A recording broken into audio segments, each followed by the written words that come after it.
God's light shines on everyone, but I want you to think of the spiritual life as you living in a building, and the sun hits the building and the facade where you live. You have to be the one to open the blinds to let the light in. The light shines on everyone. You have to be willing to allow for that light to enter you. And the reason why I begin the sermon this morning with that, it's because we have the tendency to be on spiritual autopilot. We have the tendency, many of us, to have spiritual ADHD. We want to do this thing called growing into God, whatever that may be, but we don't necessarily do the things that we need to do in order to ensure that it happens. It's almost as if it was a type of New Year's resolution, but it's a perpetual one, where we always tell ourselves that this time we're going to do it. It's like the addict who says that this time they're going to be sober. But it just doesn't happen. Because for sobriety to occur, the addict cannot do that for mom. The addict cannot tell their lover that that's why they're going to do it.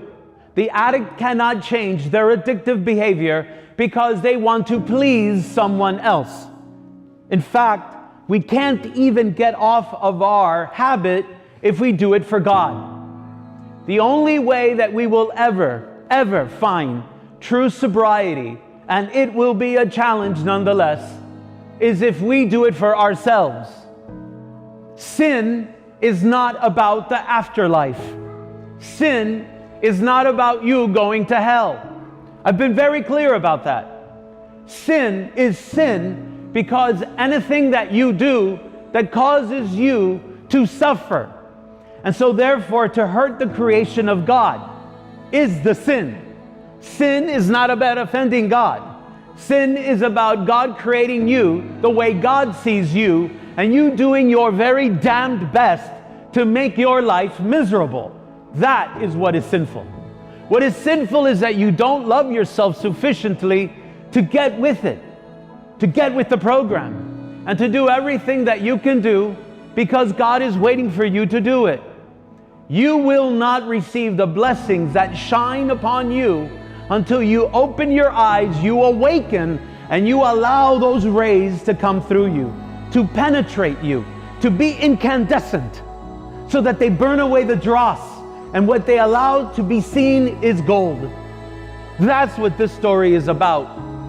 The images that the writer of the gospel write about are not so that we can run into some bay or some bomb shelter and wonder if the apocalypse is going to happen. They weren't written that way. You see, the people who wrote the Gospels did not believe that the apocalypse would happen the way that we have been taught that the apocalypse will happen, thanks to the prophets of Hollywood. That was never the point. Did they use hyperbole? Yes, they did. The authors, the Jewish writers, usually used hyperbole. And they did that to present profound images that would help us to comprehend the incomprehensible. So when you read the Bible, understand that it is a finite mind seeking to comprehend the purposes of an infinite one. It is a finite person, a mortal, seeking to articulate with the limits and the fragility of language, the divine imagination. That is why the Bible is poetic, because it pushes and it stretches words to be able to say what only in silence can be true. Ludwig Wittgenstein, the great Austrian philosopher of the 20th century, said that anything that is true, anything that is worth saying at all, is in silence. And we play these language games back and forth. We use words like love. We use words like faith. We use words like hope. We may even use words like salvation. But we may assume that we both and all of us mean the same thing. And it's not true. Love for you may not be love for me. Hope for you may not be hope for me. Salvation for you may not be salvation for me. Because at the end of the day, the story of the faith is that you have your own personal experience with God. It is not a collective. The reason why we gather is so that we share these stories. The reason why we gather is so that we give each other hope. Hope that we can stay in the game because we have skin in it, because we empathize. But it's not done because we are all having this monolithic, monopolized view of God. No one in this room has God by the beard. No one has God monopolized. None of us really know. Let's just face it. I stand up here and do somewhat of a tap dance because I kind of think I do. And I believe that God in His own, her own infinite way has grabbed me by the collar and said, even when you don't feel like being there, you will be. Don't you get it? Faith is not about having all the answers. It's knowing how to live with the questions. I've been saying that for almost 4 years. But in the meantime, we have to get up and know how to ask those questions. That's what Christianity is about. How to formulate the questions, how to ask them, and then have the peace to live in its stead, knowing that there are some things that we are never going to fully know. Advent is a time, and I know that I've said this before, but forgive me. Advent is a time of preparation. Preparation for what? Preparation for Christmas time. For what? I'm asking and I'm begging all of you to totally divest yourselves of commercialism to the best of your ability. It's hard when you're dealing with Mariah Carey. It's really difficult when they just continue to play Wham, in particular in George Michael's case, which actually he wasn't very thrilled with that song. Because, if we don't change our way, it will never be the Christmas that it should be. It'll just be last Christmas. And that's the point.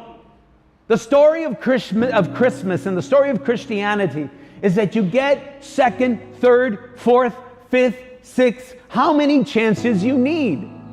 This is going to be my 55th Christmas. I should get it by now. You know that when you practice and you rehearse well, every musician in the band, and I'm using my example, every musician in the band is supposed to rehearse and practice on their own. So that when we gather and we count off, you can hear that everyone is on point. You can hear that everyone is invested. You can hear that where we were last week has really grown. And you eventually get to this place in a rehearsal where you're not learning the parts anymore. Now you are gelling. Now the parts are no longer to be learned, but now the parts are guiding those members of that ensemble to something else. Jimmy Page did not continue to practice the intro to Stairway to Heaven because he didn't understand it. He wrote it, and yet he practiced it constantly. Why? To perfect the feeling.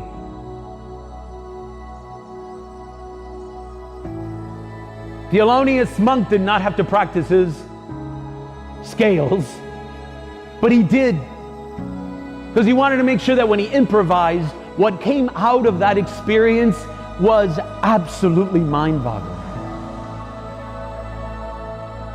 And although Mozart wrote every piece just once, science has documented and historians have classified that Wolfgang Amadeus Mozart wrote the pieces once, perfected. And yet, he practiced like a beast because he did not take for granted the only thing that worked well in his life, by the way, which was music. The only thing that made sense to him. He practiced it and practiced it so that whatever good, whatever value, anything that was worth giving out of him would be perfected. That's what you do in the faith. We grow individually so that when we gather collectively, people can see that we've moved, but I can also see in my own life that I have moved closer to the light. And I'll end with this because we have communion today. The great Canadian poet Leonard Cohen once said that it's in the cracks that the light shines through. But I need to give you this image to truly understand what Leonard Cohen was saying. Whenever we crack, something within us is going to spill. I'm inviting you to be willing to crack your heart, your mind, and let anger, fear,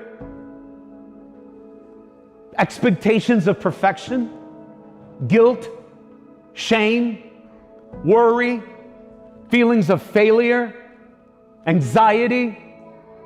I'm asking you to purposely crack that. Let that come out.